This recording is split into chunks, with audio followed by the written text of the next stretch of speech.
yes to life. That's really what everyone's looking for, is the giant yes to life. They imagine a future scene where they're deeply at home, they're at peace, they're connected, they feel grounded, they feel at rest, they feel fully themselves, they feel alive. But we're waiting for that scene to come.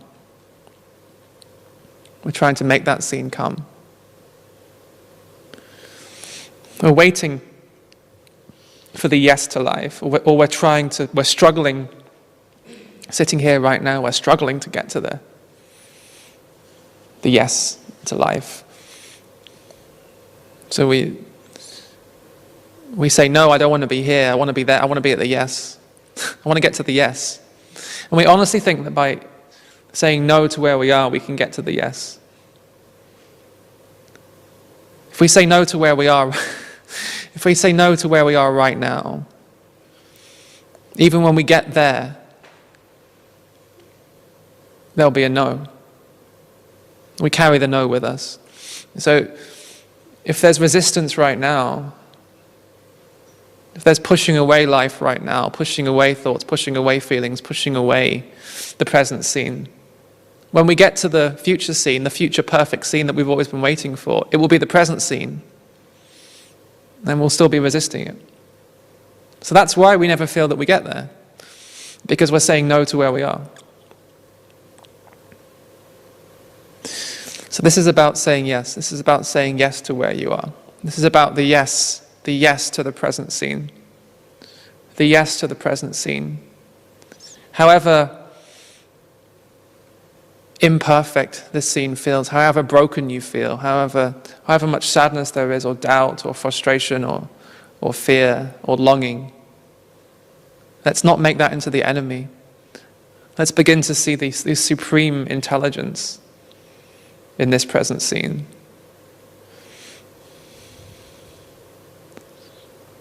You become exhausted with the struggle, you become exhausted with the constant striving to get somewhere, never quite knowing when you're going to get there or how you're going to get there, and at some point even forgetting what you're looking for. Just imagining that you should be looking for something.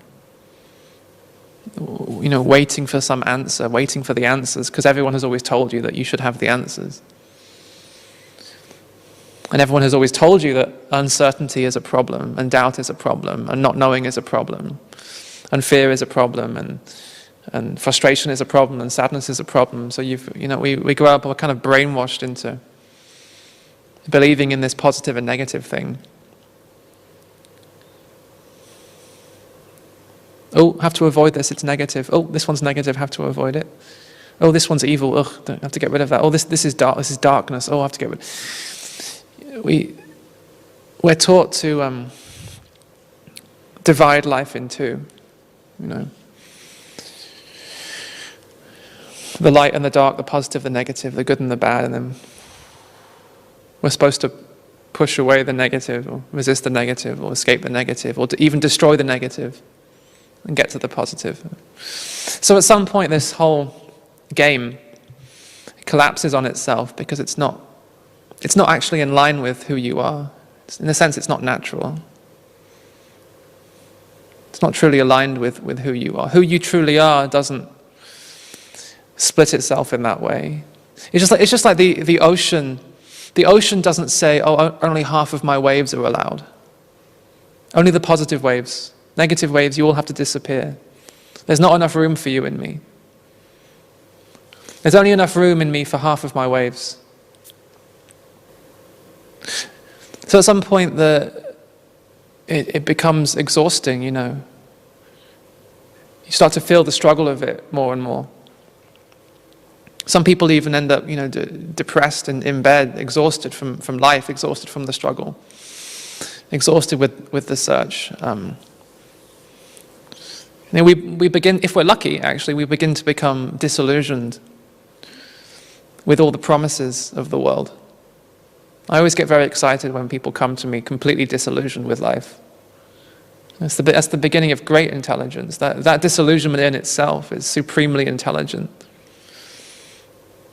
Disillusionment, the ending of illusions. And the biggest illusion of all is that your happiness, your true contentment is dependent upon all this stuff. It's dependent upon the money, the fame, the glory, even the enlightenment that you were promised, you know. The 27th level of whatever, 28th level, 29th level, when are you going to get to the top level? And even when you get there, you'll feel as lonely as ever. So it's not really the levels, it's not really the next thing that we long for. What we long for is the embrace of where we are. We don't really long for the next thing. We long to be in profound contact with where we are, to taste life again,